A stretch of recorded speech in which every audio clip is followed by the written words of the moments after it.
All right. Well, thank you for being here. This is Erin Knight. I'm hosting. I'm Jen Hersman, and we're here to talk about. This is my first interview or insight session. I'm calling it. And Erin is a migraine coach and a personal or a small business consultant and coach. And I wanted to pick her brain today about how it is to move our businesses online, how to create an online platform, how to survive migraine-free living when we're with this surge of screen time and really stressful days ahead of us and behind us and everywhere. And maybe you know me already, or maybe you're just coming to this through a referral link or something. But I'm Jen. I'm a massage therapist in Seattle, and so we're in the middle of the coronavirus pandemic.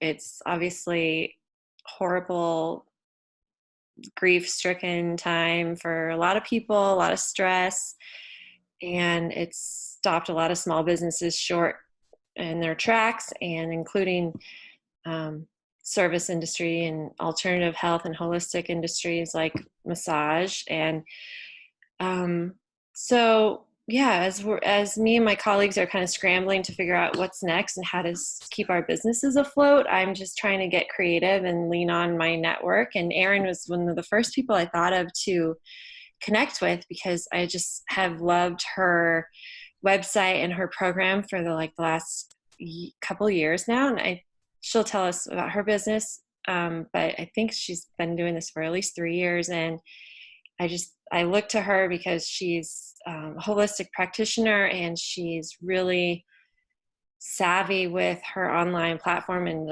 puts out wonderful content consistently. So Erin, why don't we just you can take it away. Why don't you tell us a little bit about your small business and how you got here?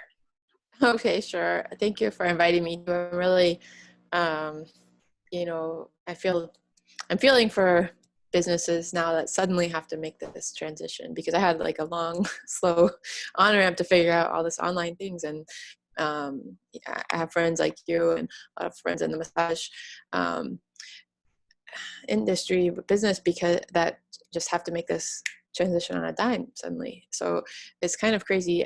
So I'm honored to be here, and like anything that I can do to help, or anything that I can share that is helpful, I'm happy to do that. But yeah, I have my business is helping people with migraines through blogging, through online courses, through online coaching. So it's been online from the beginning, but I did switch out of before that I worked in the corporate world and worked in a manufacturing site, actually. So there's a total switch of pace for me to go, start working from home all the time, be on the computer all the time. It's something we were chatting is a big change for people too, is just that transition to how do you stay healthy and maintain your ergonomics and things like that in a suddenly different environment. So I think we could talk, hopefully help people with that as well. But yeah, as you mentioned, I've been doing this since 2015, believe it or not. And yeah, what else? You've been doing migraine coaching specifically since 2015? Yeah, first I was starting with health coaching. Generally, I did a functional diagnostic nutrition program, and it's really kind of a general program, like massage or even acupuncture. You start sort of general, and then you find your way of who you're really going to help. And that is actually something I would share as one of my own learnings. If somebody's trying to transition from a broad practice where you had people from the community coming in to seek one-on-one help, that doesn't really translate online as well, because of course there are millions and millions of people online that might be applicable for what you're offering. You have to become more specific and more focused on a niche really like something that hopefully you can also relate to with your own story, your own background, or maybe somebody in your family, some real close personal story that you can relate to that community, because you're more able to connect with them and then more able to actually help them. If you are too broad, it just you sort of will get lost on the internet. But the more specific you can be, the more you can help those individuals, and actually the more people are like attracted to come discover your website and things like that, because they're like, oh, this person has been through what I've been through. They can relate. And I think that's probably the first thing to think about if you're trying to really go for it online. Number one, kind of find your niche, and sometimes that can take some soul searching because maybe it's what you've had to get over yourself, right? Mm-hmm. Yeah. And then being ready to talk about that from the other side of things. But yeah, and it is hard. But I think we talked too about like if somebody's in this transition, thinking about, is this like a temporary thing where you're asking online for people to support you through this difficult time by doing some work online temporarily, or are you trying to move online to have, maybe half of your business in the future be online, or whatever your goal is? Like thinking like right now, what is the long-term goal, because that'll change how much time you sit. If you're trying to transition to be like half or more fully online, then I think it makes more sense to spend some time right now soul searching and looking at your strengths and looking at your story and things like that. It's really investing the time to get it right. But if you're just like, no, this is just a temporary effort where I need to get through the next few months by doing some online stuff, that's cool too. But then don't waste a month of it soul searching. Just get online and offer something, and people are accepting something right now. For example, like I do a lot of dance.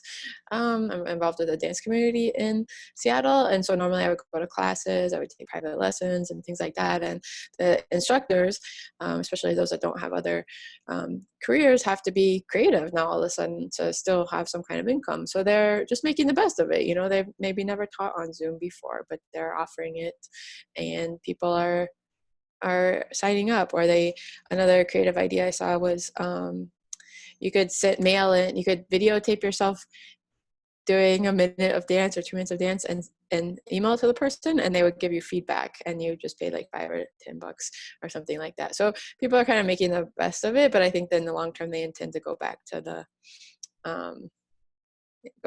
normal classes and instruction, which is fine. But my point is, like, you don't have to have it all figured out. You don't have to have like the whole online platform built out to just, if your goal is just to kind of survive the next few months and financially, which is totally understandable. And I think when people hear that you're at least you're trying, it's a lot different than just saying like, oh, I'm out of business, can you go fund me? If at least you're offering like something in exchange, even if it's a little unusual, it's new or different, right. I think people will go for it right now. I think I totally hear you. It's like there's different tiers of this as we are getting to this new normal, and we don't really know the timeline. But I think a lot of us that are, like, I was kind of lamenting with a massage therapist colleague just the other day about it, and how we're just so driven by being in service, and so in some ways this is like a great break in taking a step back and just like taking care of ourselves first and putting on the oxygen mask. But then there's this real like need and desire to stay relevant to our clients and be supportive and helpful. And so even if I hear you saying like, maybe it's just like a little offering, like a little video we just blast out, like that might be the first great step. But even that's hard for some people to like. It's hard for some people to get started, and I guess it depends on where somebody's at financially too, like how much you can just put out free content. Because I totally get like some people these days, it's really, really tight. They need to not be shy about asking for something in return to support themselves. And I see some people, doing more than others. I think some people are hesitant, they just want to give because they see other people are suffering. If you're a very empathetic and, giving person, you care about other people, it might be harder to ask for something in return. But like the rest of society needs this profession to massage therapy. They need you guys to like stay in business and survive. So hopefully they can contribute to that too, whether it's putting out videos and asking for just donations or having some kind of online class or online sessions or something like that. But like I think that I can see how that would be hard for somebody to think that's okay, but I want to say that's okay. And I'm seeing a lot of people doing it and it's working, and people are happy to like give what they can, because not everybody's laid off. Other people are working from home, they're stressed, they're still working from home and getting a full paycheck, and they need that support for self-care and stress management, and who better to help them? Yeah, absolutely. So I think actually that's a good segue, because I do want to talk about just working from home in general, because even if you're not a practitioner pivoting onto online, but if you're just used to being in the office, and now all of a sudden you're with your kids and you're home all day and you're just a new normal and inside, like what everybody is experiencing right now. How do we deal with that? How do we combat that? And I know for myself, like I just came off of a migraine cycle, which was a huge slap in the face of just like, this isn't working. Something Timing.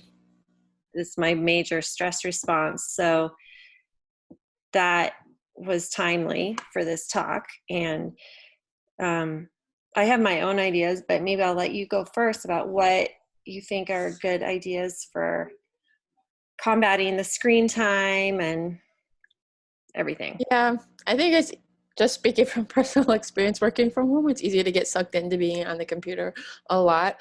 And I have to remind myself to take good breaks throughout the day, including I try to walk at least half an hour once a day, sometimes twice a day. We're in Seattle, okay, it's not always nice out, but at least doing what I can. And if it's totally yucky outside, then I'll do some like YouTube yoga or a workout video or something. Because I just realize if I don't move, I mean, you only have to do that probably for a couple of days and feel how miserable you feel.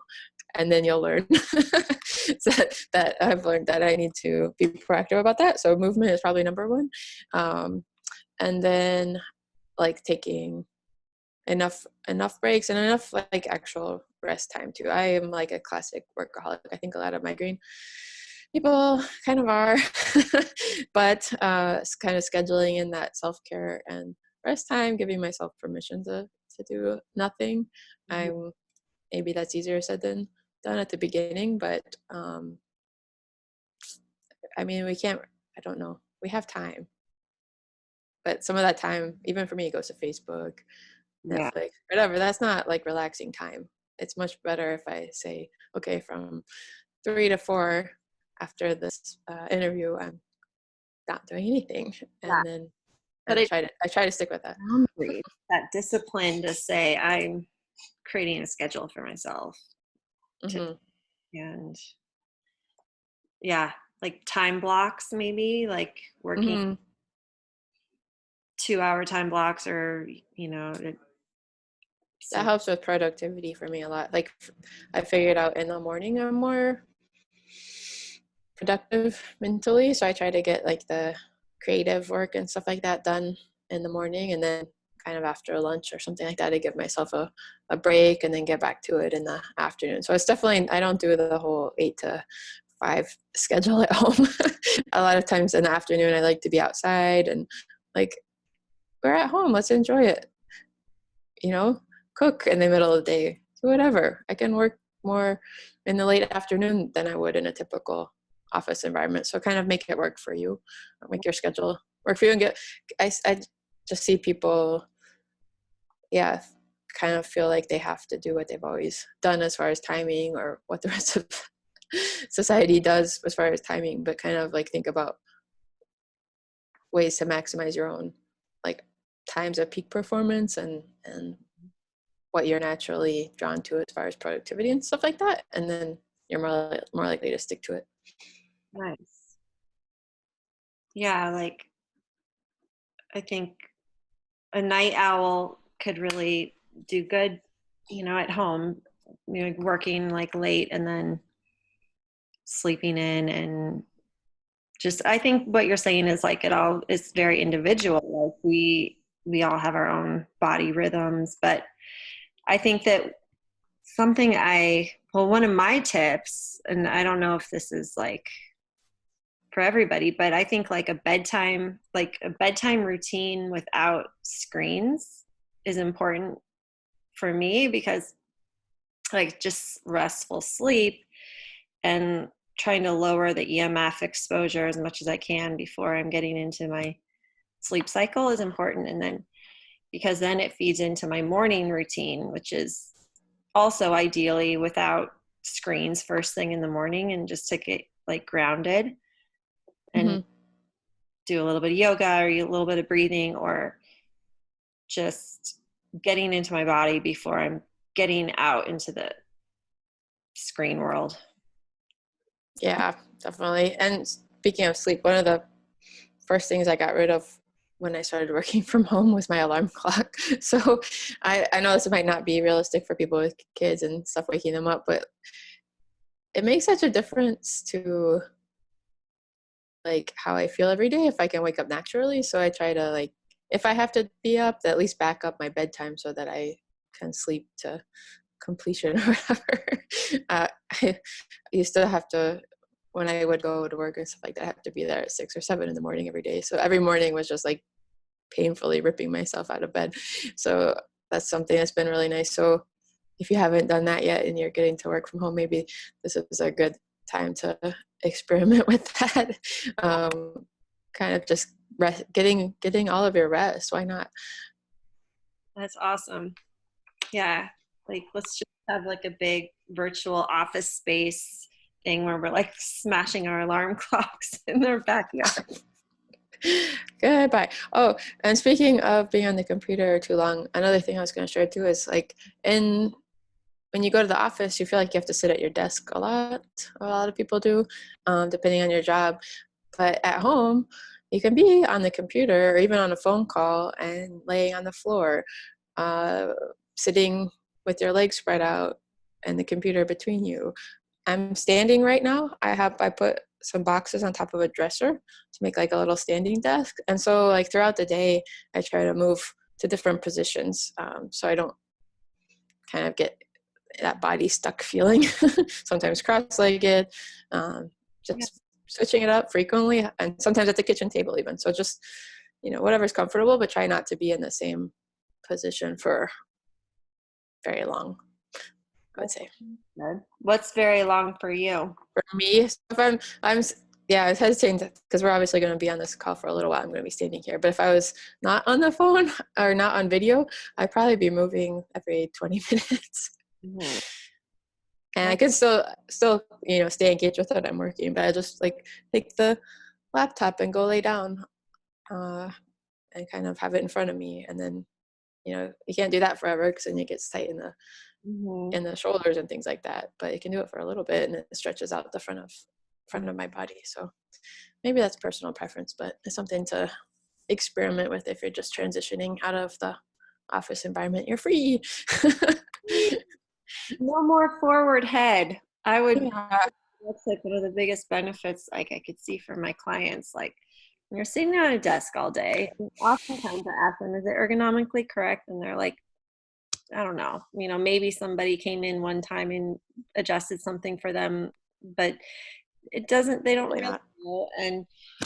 And there's short people with their legs barely hit the floor, or oftentimes people are twisting up their, cross-legged and or sitting on one leg, Oh, yeah, I said and that. low back are feeling that. But often we talk about the forward head thing, and it's really hard to not let your neck strain and these really heavy heads get pulled forward, which um yeah, we can just, now that we're at home, we can do things like sitting cross-legged on the floor, or just taking breaks and extending over a Oh, pillow or the edge of your couch or bed, letting your neck hang off. Lots of self stretches, self massage techniques that I could get into, but um, maybe we'll do that another time.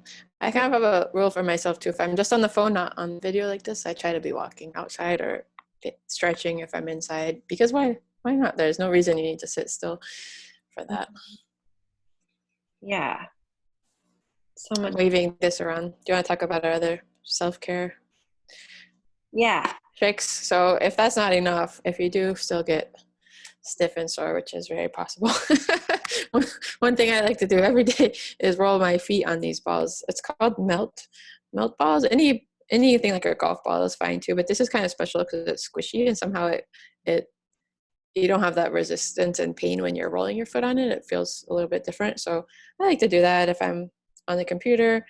But I really feel it in I know it's your feet, but oddly it goes through your whole body. And I really feel it in my neck and shoulders. So that's something that's been helpful.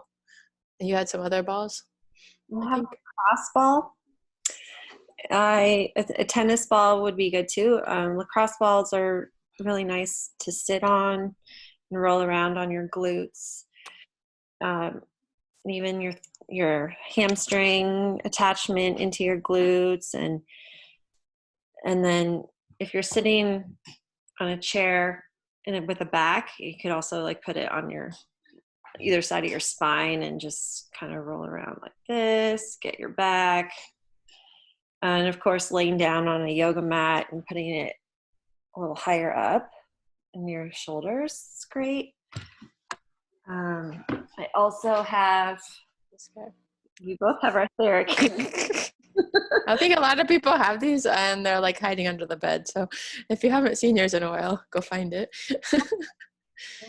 Now it's time to use it while you're talking to your boss. Yeah. These are awesome. You can get them a lot of places online. Um, Mine's called the Body Back Buddy. Body Back Buddy. But I've also seen This Theracane. is just Theracane, yeah. And basically it's just like trigger point work around your shoulders and neck. Feels really good. Really helpful for me when I realize like tension headaches are coming on and or like coming into Feels a. so good. I don't want to stop. So if you have it, try it. If not, would you be able to like walk somebody through a session of kind of how to use it and stuff like that if they haven't really been comfortable with it? Yeah, definitely. See, that's an That's online option. my offerings right now. I'm inviting people to roll out a yoga mat with me and bring props like Mm-hmm. this or a foam roller. A lot of people have a foam roller and they don't know how to use it. I don't know how to use it. I think there's an aspect of accountability too, because like with my dance team as an example, again, we're meeting on Zoom and she makes us all do like push-ups and sit-ups and stuff like that. I know how to do that. I could do it on my own, but do I? Of course not. So there's just like an aspect of accountability and like we're gonna meet and we're gonna do all these things together. But I think totally applies to self-care too. If somebody is like, I know I need to do that, but it's not happening, then let's make it happen. What else? I have some oil stuff. Are you an oil person?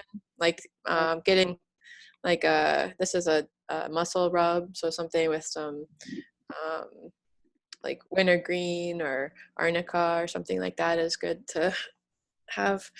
I use that every day on my desk, and I keep little roller bottles with essential oils around just to that kind of helps me take a breather. It's like a good reminder to take a break and pause and Yeah. enjoy the smell and things like that. So I like to have those around in my work areas. Mm-hmm. Right on. Well, the olfactory sense is one of our oldest parts of our nervous system. And it's the only nerve that is exposed to the outside world. Like it actually hangs a little bit further down in our nose.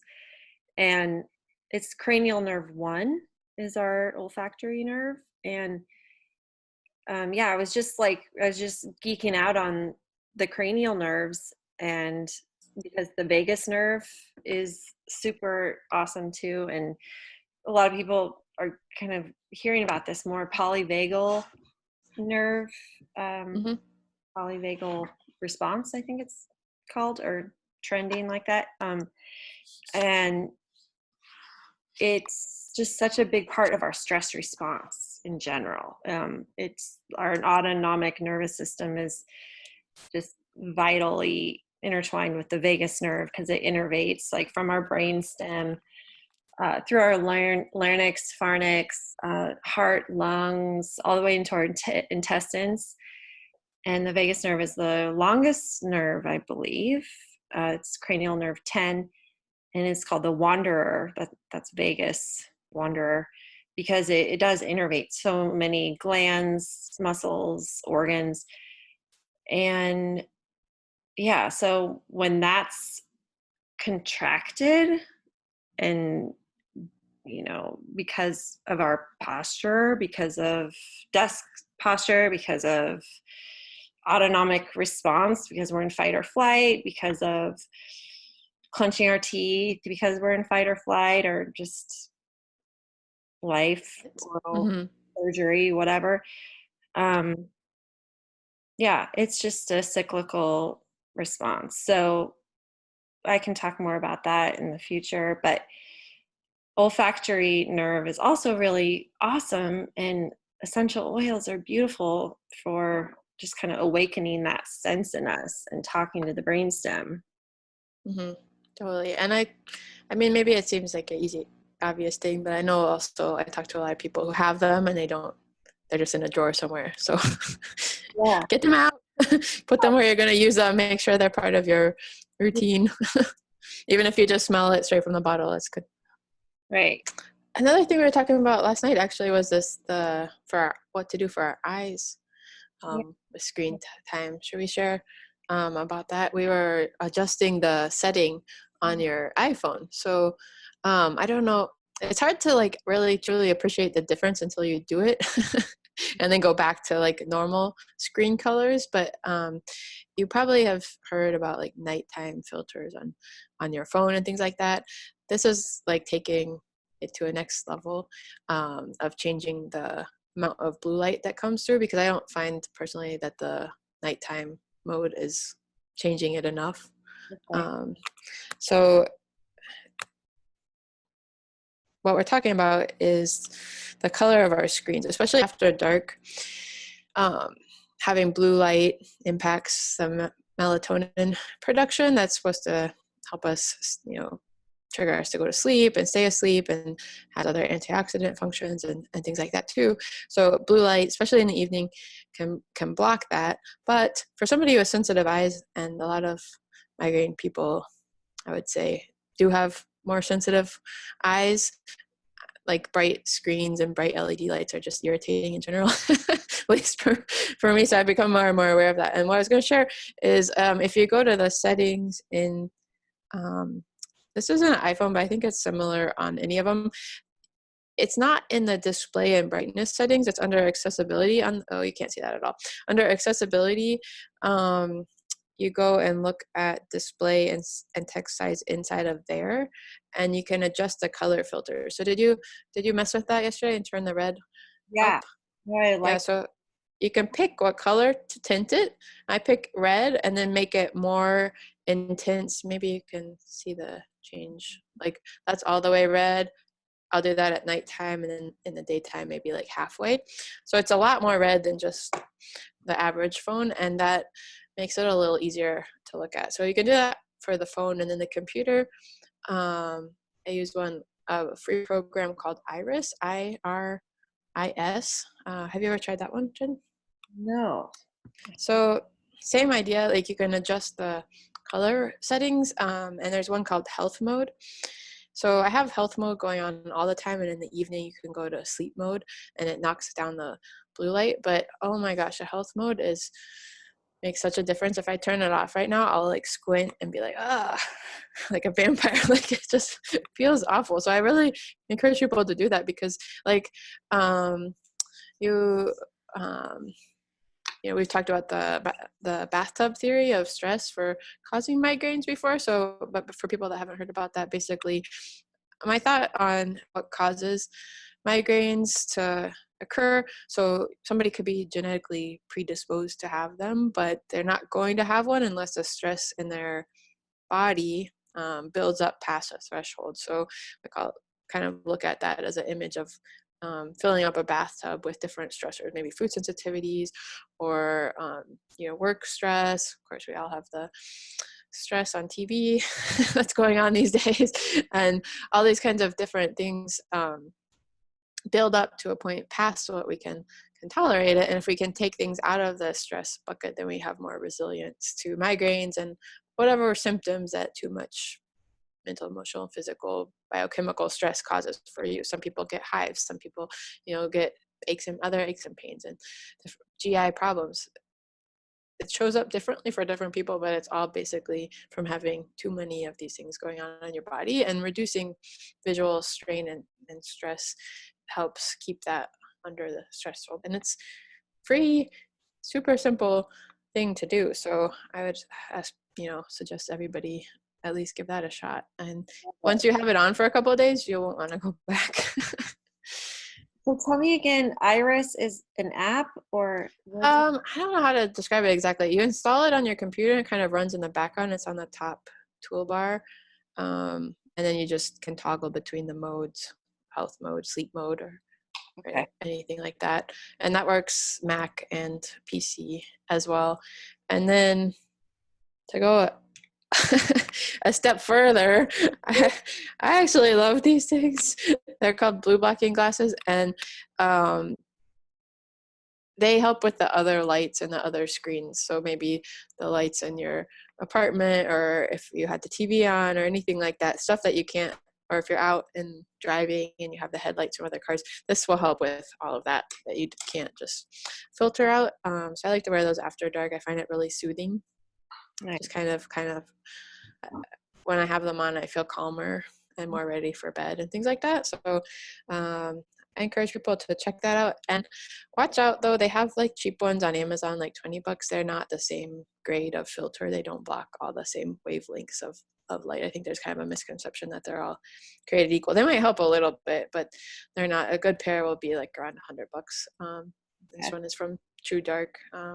But there's a few good ones, but I would just kind of let people know, because sometimes people have said they tried it and it didn't do anything for them, but it was like the kind of knockoff one. So that's my spiel on blue blocking glasses. But I think it's kind of if you're spending more time on the screens, and maybe if you're having trouble sleeping and things like that, that's worth investing in. Yeah, I totally agree.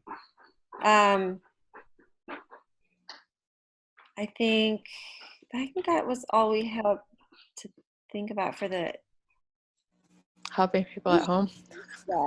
Yeah. I'd be curious what other people have to say too. If you're watching this, leave a comment. What else do you do at home that helps feel good in your body and helps you adjust from being home on the computer all day instead of whatever you used to do? So, share, let us know what you do.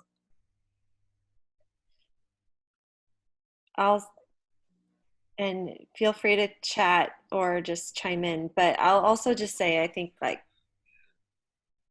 gardening or, just putting your feet in grass or dirt right now.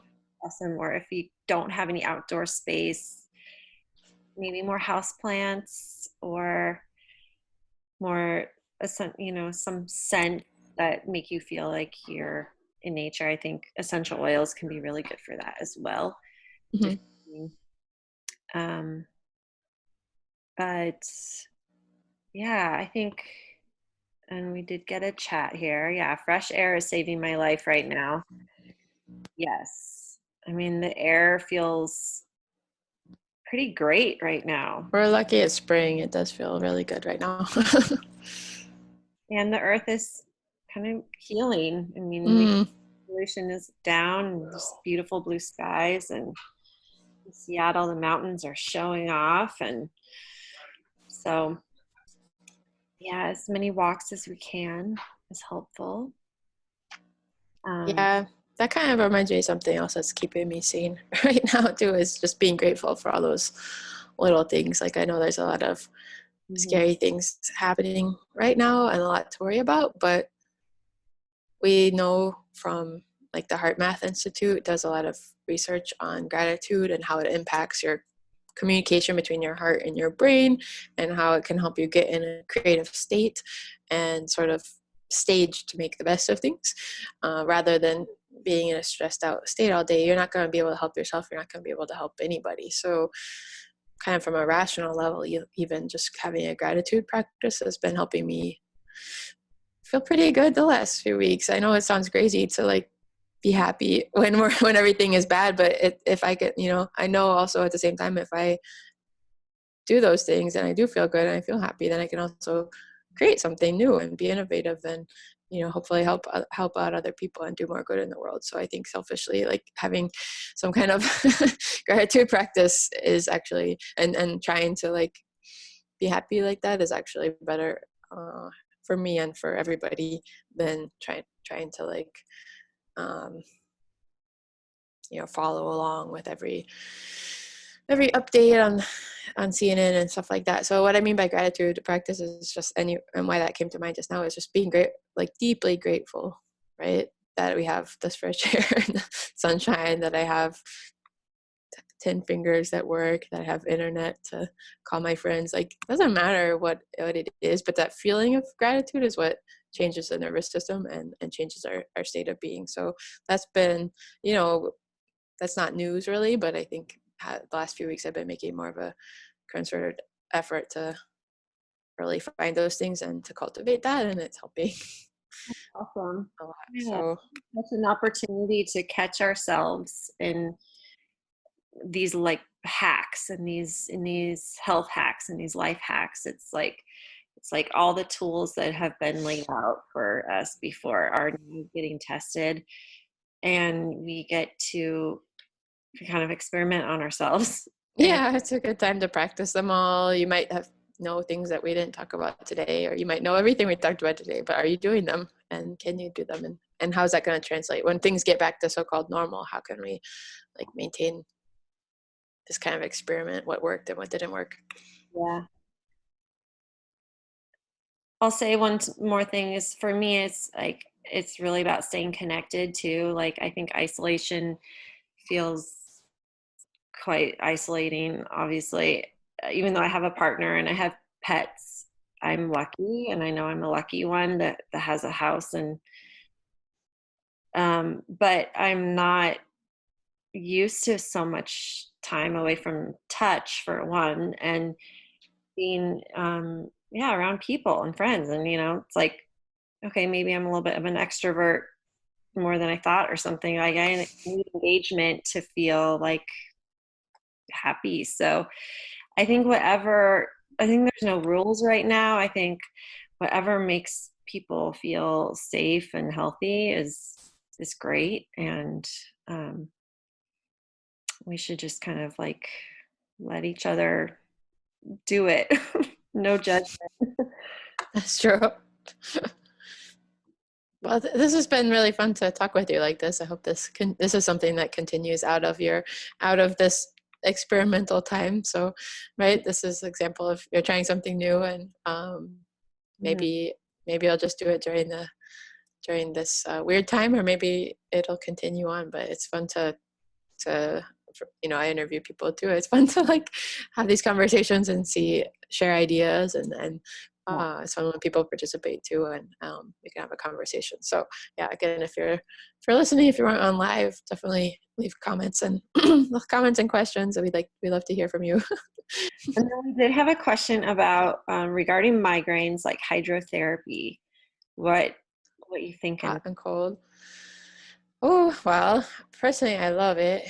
Um, I I do that personally, but I'm not sure like if you mean like during a migraine, I'm not sure that it would be it would feel good, I would say just do what feels good. But I do have a blog up about sauna usage with migraines, with some special tips about cooling yourself down and making sure you're getting the right kind of electrolytes and things like that. So I could share that with you after this if you'd like. But otherwise, I mean, there's lots of benefits for your immune system, keeping your body loose for stress management and things like that. So yeah, I'm all for it.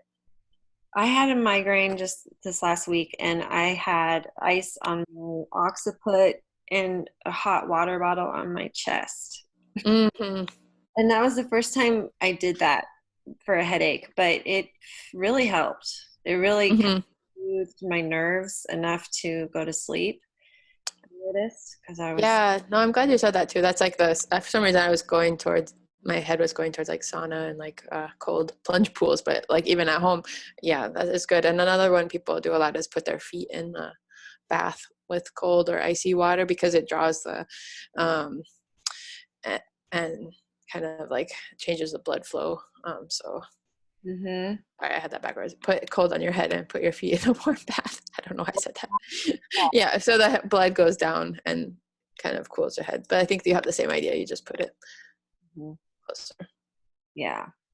Yeah. But I think it's like, it's just, I think heat on a migraine head doesn't feel great, right? I think it's more cool, feels good on the forehead and on Heat these. somewhere else to draw the blood away from your head. Yeah, exactly. Heat draws down and also stimulates the vagal nerve, I believe, yeah, which is probably adding to the stress response. Yeah. Thanks for the question. So that's about all I have. So again, I really appreciate you being with me today. And My pleasure. It's fun to talk with you. yeah, it's fun to talk with you too. And I really do value how you do this with your colleagues and in your network. And I know I'm kind of like trying to piggyback on your format here because I think it's inspiring because, I don't have all the answers, obviously, about anything. And I love to hear from people that have done it or like a couple steps ahead at least, and especially with like a topic like migraine, it's like so elusive sometimes. It's just kind of hard to pin down. There's so many different triggers, for example, or different. There's just different research in the medical field about what works and what's the cause. The migraine summit in itself, like, was awesome. It's like I don't really see any definitive answers about how to get migraine, which is like a lot of things in our health. So all that to say, it's great to have a network. It's great to collaborate, and thank you for being here. Yes, thank you too. Thank you, Kristen, too, for being here. Kristen, for being here. Oops. That was wonderful. Thank you so much. Oh, thank you. It's just great to see the communication and staying positive about our health while all of this is happening, and to get information, beautiful, wonderful knowledge from you. Thank you, Erin. Oh, you're really sweet. Thank you. Well, guys, I'm going to go outside. Okay. Let's do it. See you. Bye.